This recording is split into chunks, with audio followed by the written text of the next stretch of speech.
Guys, it's Boxing Gossip here. I hope everyone's doing well. I wanted to make a video to discuss the WBO heavyweight world title. There's been a lot of talk about this belt in the past few weeks. Will Tyson Fury be stripped? Will Joseph Parker fight Andy Ruiz for the vacant title? Will Eddie Hearn be able to make Anthony Joshua versus Vladimir Klitschko for the belt? What's all going to be the situation with the belt? How would Tyson Fury being stripped potentially affect the sport of boxing in terms of what fights may be made as a result of that? Now, I've researched this fairly extensively. I've looked at a number of articles online, including some of the coverage by Dan Raphael. I have looked at the WBO's official rules. I've scrolled through their rules on these matters. And I've spoken to a few people in the sport, and I wanted to give you what my analysis is here. For a start, I do not believe that Eddie Hearn could make a fight between Vladimir Klitschko and Anthony Joshua for the WBO belt. I have received a press release from the promoters of Joseph Parker, Duco Events, which really sort of confirms this as far as they're concerned. Now, of course, Eddie Hearn could make Joshua versus Vladimir Klitschko for the IBF belt, and Klitschko could come as a voluntary challenger for Anthony Joshua's belt. But I think it's been clear all along that that fight holds more appeal to Vladimir Klitschko if it was for the belts that he lost against Tyson Fury. So at this stage, I think it's fair to say that Hearn is potentially guilty of trying to create hype if he is in any way suggesting that a fight between Vladimir Klitschko and Anthony Joshua could be for the WBO belt. I have consulted with the WBO's official rules on the matter, and the WBO rankings are Parker at number 1, Vladimir Klitschko at number 2, and Andy Ruiz at number 3. So, despite the fact that Vladimir Klitschko has a rematch clause with Tyson Fury, that's a rematch clause specific to Tyson Fury. As I understand it, that's not saying that he has a rematch clause to fight whoever holds the WBO belt or whoever is the number 1 contender for the WBO belt. Vladimir Klitschko's contractual right is something that, as I understand it, is linked closely to Tyson Fury. You know, the governing body isn't subject to that contract. Joseph Parker isn't subject to that contract. It's simply Tyson Fury who's subject to that contract. So if Tyson Fury were to be stripped of his belt, which, depending on who you listen to, seems increasingly likely within the sport, if Tyson Fury were to be stripped, having consulted the WBO rules, and those are out there, you know, if you want to look them up, be my guest. But it says that they will look, the WBO will look to make a fight between the 2 next best fighters. And consulting their rankings, number 1 is Joseph Parker, number 2 is Vladimir Klitschko.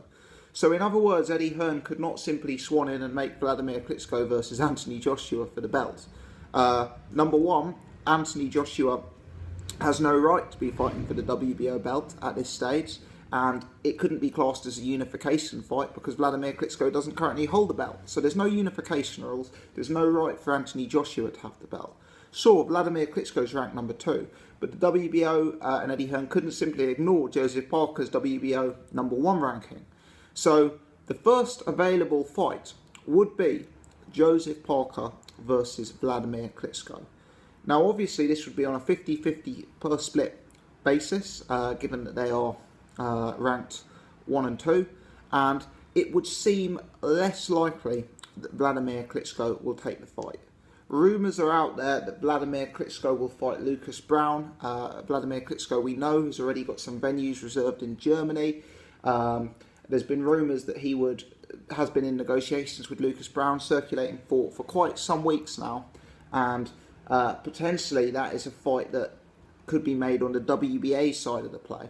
Whether Vladimir Klitschko would be open to a 50-50 fight with Joseph Parker, a 50-50 split, then you know, that fight could potentially be made. I mean, it appears Team Parker's people would be open-minded to that fight. Obviously, they know Vladimir Klitschko from Joseph sparring him, and you know, it sounds like they would potentially be open-minded to that fight. But realistically, the suggestion is that rather than going down a sort of enforced situation of fighting for a vacant title, Vladimir Klitschko may make his own arrangements and would potentially look to set up a fight with Lucas Brown or, you know, some other fighter, as opposed to getting in such a situation with Joseph Parker. That would then allow Joseph Parker to fight Andy Ruiz, who's the next highest ranked competitor at number 3. And I suspect that is the route that will go down.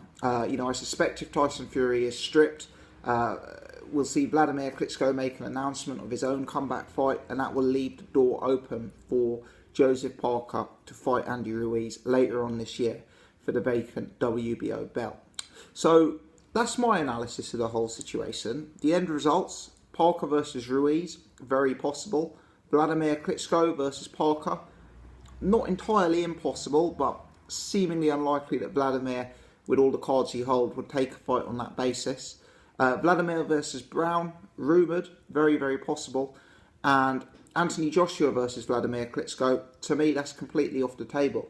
Vladimir Klitschko, I'm just not sure he's going to want to come over to the UK on a on a voluntary challenger basis for one belt.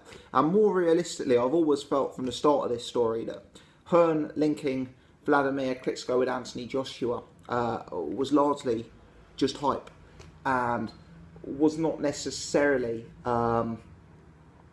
legit. I always thought that fight was far too early for Anthony Joshua, and that Hearn would be very, very unlikely to make a fight of that nature at this stage. You know, there's so much risk attached to fighting a guy like Vladimir Klitschko, and the reward for fighting him, yeah, there's substantial reward, but it's probably not to the same extent as fighting a David Haye or a Tyson Fury or someone of that nature. So for me, in hindsight, that was probably always hype. I think my instincts on that fight were right from the moment that was initially bandied about.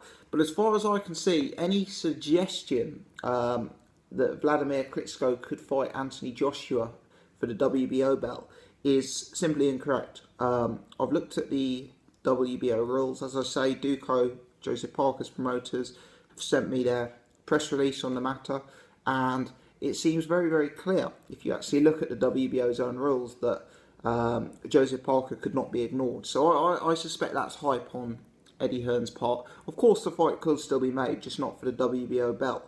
But it's an interesting situation, really. We could see some pretty major fights come off the back of this. Vladimir Klitschko versus Lucas Brown, Joseph Parker versus Andy Ruiz. Those fights look like definite maybes. As for Anthony Joshua, well, November the 26th is getting closer and closer and closer. We're October the 4th now.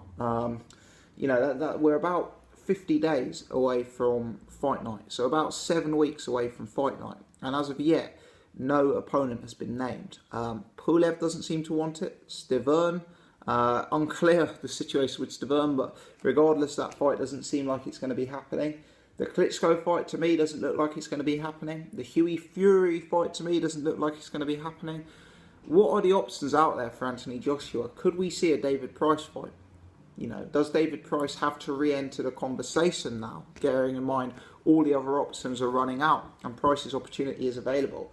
Could we see a lesser name opponent? Could we see someone like a Johan De Paul or an Eric Molina, someone who maybe doesn't have the known name recognition? That's very, very possible, but time is running out for them to make an announcement. I guess another possibility would be to postpone the fight and postpone the date, but I'm sure Eddie Hearn would be against doing that if at all possible. I believe he's already booked and confirmed the stadium, which will obviously have a fairly substantial cost attached to it. So it will be very, very interesting to see how it plays out. But in terms of this WBO belt, one thing that I can say is, to my eye, having done some research on the subject, it seems extremely unlikely that Joshua versus Klitschko could be made for that belt.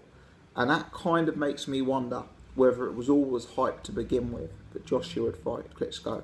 Logically, that fight was always too early. Logically, that fight was always too big of a risk. Logically, Klitschko would never have come just for the IBF belt. Was it hype? Very possibly. Let me know your thoughts, people. Let me know your thoughts on the subject as a whole. Obviously, this whole subject for discussion is contingent on Tyson Fury being stripped. Will that happen? How do you see a Vladimir Klitschko versus Lucas Brown fight potentially going? No confirmation there, but strong rumours circulating. How do we see Parker versus Ruiz going? And what's your thoughts on Eddie Hearn talking Joshua versus Klitschko? Was that always nonsense? Was that always just hype? Let me know your take on it. Leave it in the comments section below. If you've enjoyed this video, if it's cleared things up for you in any way, please take the time to hit the thumbs up button. And if you're new to the channel, please do subscribe. Many thanks as always for watching.